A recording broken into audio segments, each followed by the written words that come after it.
Not so long ago, the only way you could connect to the internet was through your desktop computer. Today, smartphones, watches, TVs, and thousands of everyday objects connect to the internet. These objects form the Internet of Things. But how are all these connected devices making our lives easier? It's an easier way for us to track what the issues are, pick up that data, and then from that data actually say like, well, what can we do with it from now? And it means a human not having to sit there all the time to track data, and there's some things humans don't pick up and can't control.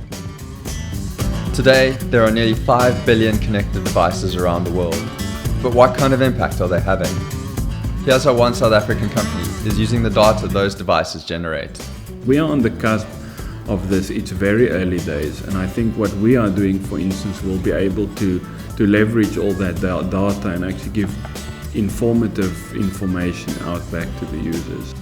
About 80% or so of data currently being sucked into the web are never used, never analyzed. Our existence is based on the fact of using information and maximizing that extraction of valuable bits of information out of that data. The Internet of Things has had a massive impact on businesses and homes alike. McKinsey estimates that the IoT's impact could be worth as much as $11 trillion a year by 2025. The question is, how can South African tech companies grab a slice of that pie? Data acquisition and analysis can be leveraged to just enable people to give much more valuable services than what they currently give. Now you can have a central hub where the data from a lot of ambulances are monitored through these wearable components, for instance. All of a sudden you've extended the skill into a lot of ambulance drivers. So you immediately, for instance, strap a wrist around that person being admitted to the ambulance, data streams back to a central facility where there's a small group of highly skilled people that can look. That really excites me.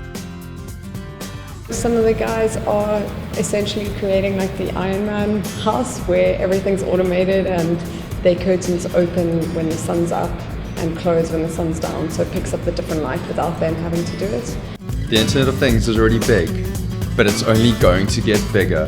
There will be more than 20 billion connected devices by 2020. That's more than double what the Earth's population is said to be in the same year. But what practical implications are there for the IoT's future?